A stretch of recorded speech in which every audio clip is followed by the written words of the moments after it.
What's going on, you guys? I'm as always Mr. Grimreaper 512. Excuse me, sorry. And welcome everybody back to Mob Week.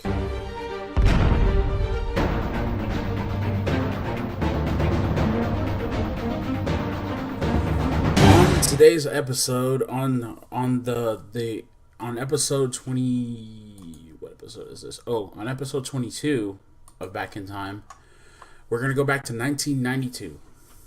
I think, right? No, 1995. Excuse me. With the Martin Scorsese classic Casino. Let me go here. Okay, good. Where are you?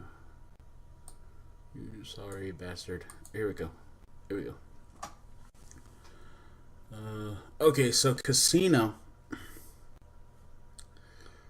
Let me see here. Sorry, guys.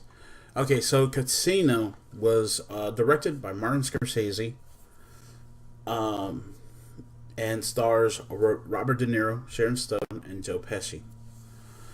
Um, and we're gonna go through the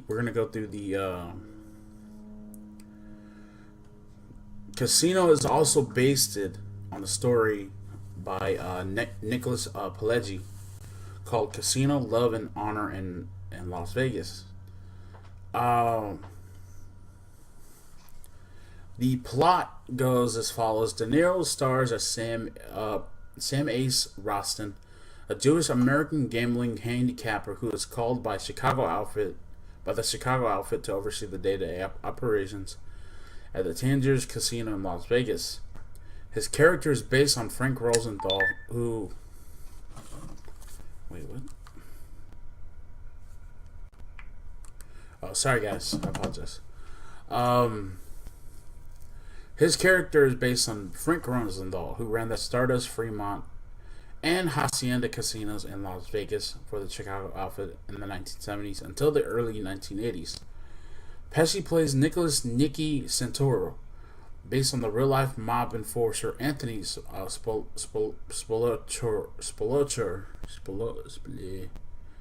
don't know how to say that name, or the Ant, a made man who would give Ace the protection he needed.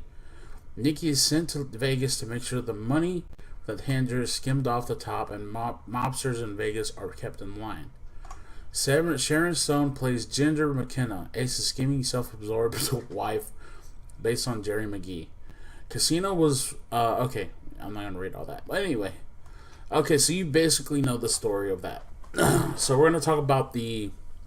So we're gonna go through the plot, the whole movie actually, and we're gonna talk about that. So here we go. Okay. So the film begins in 1973. Sports handicapper mafia associate Sam Rothstein, played by De Niro, is sent to Las Vegas to run the Teamsters Union-funded Tangiers Casino on behalf of the Chicago outfit, which secretly controls the Teamsters, while Philip Green serves as the mob's front man. Taking advantage of gaming laws that allow him to work in a casino while his gaming license is pending, Sam doubles the casino's profits, which are skimmed by the mafia before being reported to income tax agency, which is a bad thing. Impressed with his work, mafia boss Remo Gaggi sends Sam's childhood friend and mob enforcers Nicholas Santoro, Nicky's younger brother Dominic, and a trusted associate Franklin Marino to protect Sam and the whole operation. Nicky's volatile temper soon gets him banned from every casino in Las Vegas. Of course, because it's Joe Pesci. What do you expect? Sorry. Uh, so he, Dominic, and Frankie gather their own crew and engage in the independent shakedowns and burglary instead. Sam meets and falls in love with hustler and former prostitute Ginger McKenna. They conceive a daughter and marry, but their marriage is made difficult by Ginger's covetousness and love for her manipulative former boyfriend, con artist turned pimp Lester Diamond. Lester is beaten severely by a gang after Sam and Nicky catch him conning Ginger out of some money. Ginger subsequently turns to alcohol and finds solace with Nicky, Unaware of his roles in the beating, Sam finds out about this and tells Nikki to stay away from her, but Nikki takes no notice. Jumping to 1980, Sam makes an enemy in County Commissioner Pat Webb, who's played by who? I don't see his name here. Okay. After firing Webb's brother-in-law, Donald Ward, for incompetence, when Sam refuses to reinstate Ward, Webb pulls Sam's license from the backlog, forcing him to face a hearing for his gaming license, while secretly arranging for the board to deny Sam. Sam blames the incidents on Nikki's recklessness, and the two argue furiously in the desert after Sam attempts to get Nikki to leave Vegas.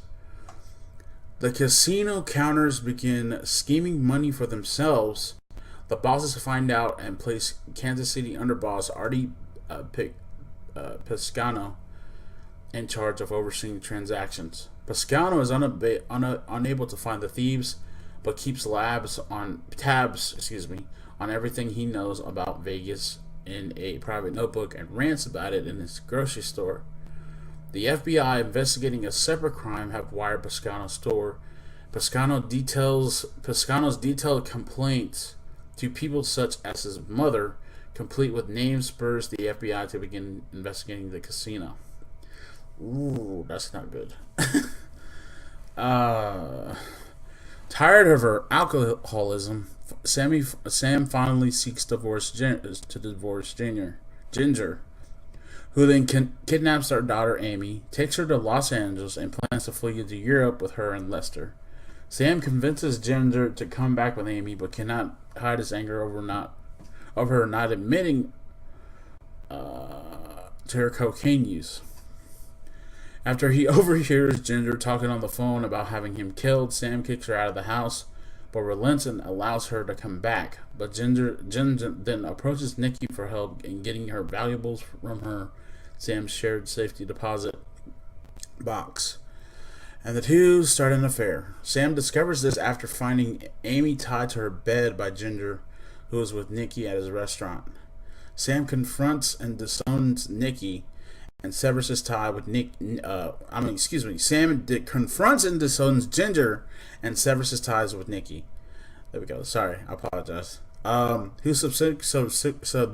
subsequently throws Ginger out of the restaurant when she demands that he kill Sam.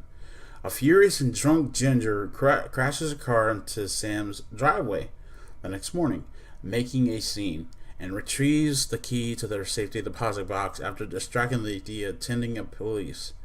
When Sam finds out, he rushes to the bank and tries to stop Ginger, but the officers stop him. Even though she succeeds in taking most of the money from the safety deposit box, she is arrested by the FBI as a material witness.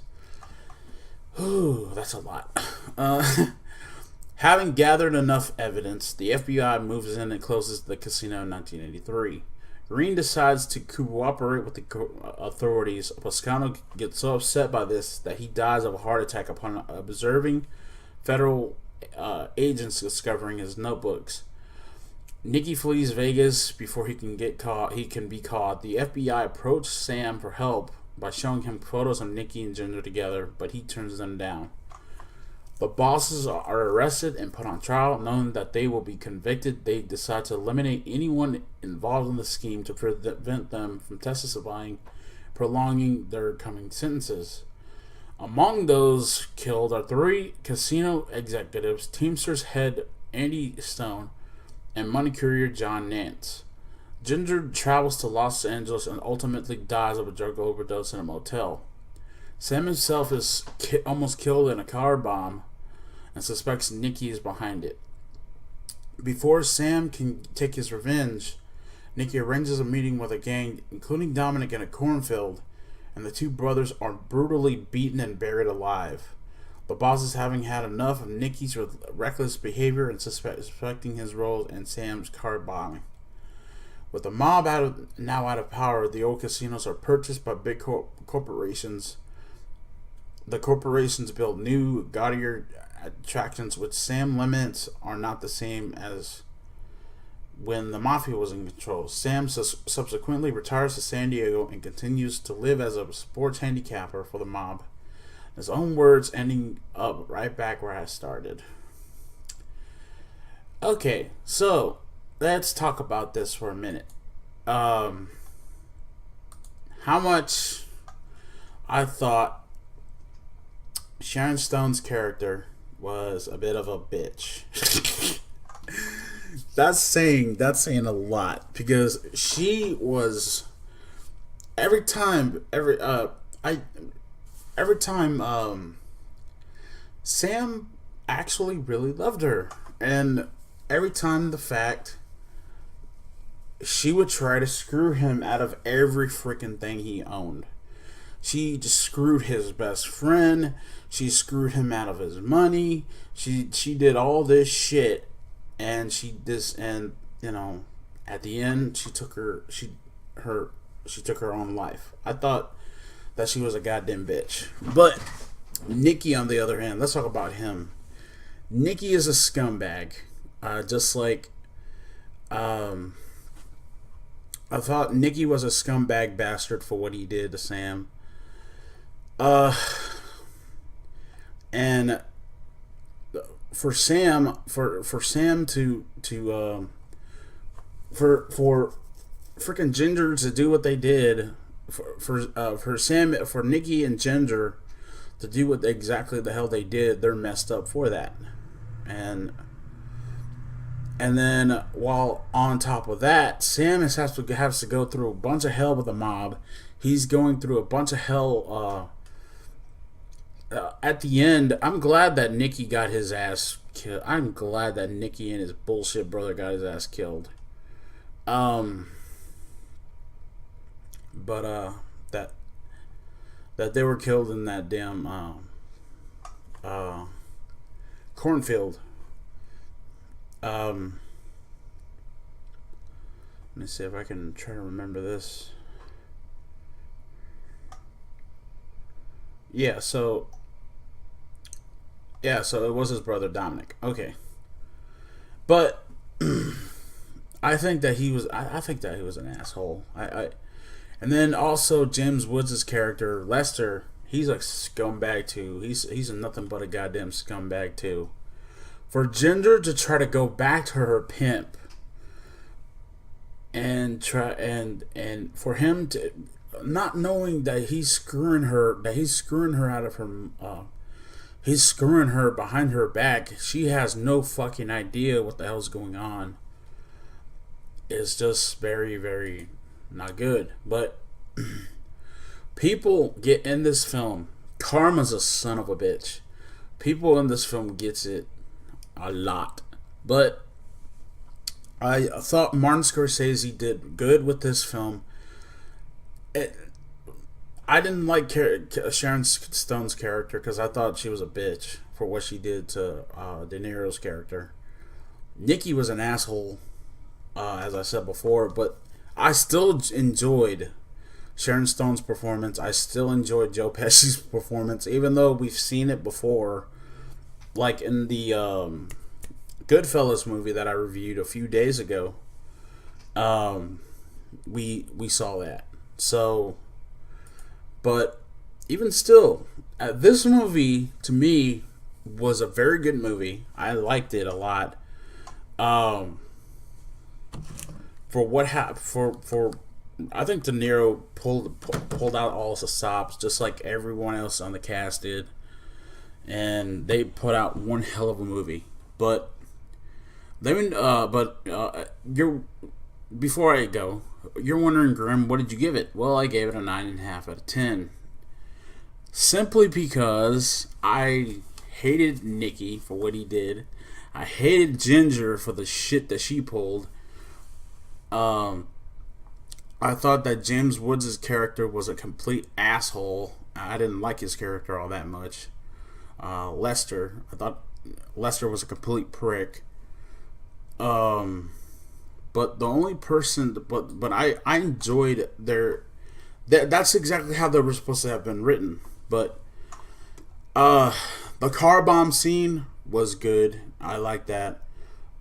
There was the pacing though in this film was kind of off. That's kind of what another reason why it kind of went off the rails for me. So, but yeah, Casino was a good movie. I enjoyed it. I recommend this shit for anyone who is into gangster films or anything like that. But comment down in the comment section. Let me know what you guys think about Casino. That's going to be it for me. I'm Mr. Grimreaper 512, and I'll see you on the end.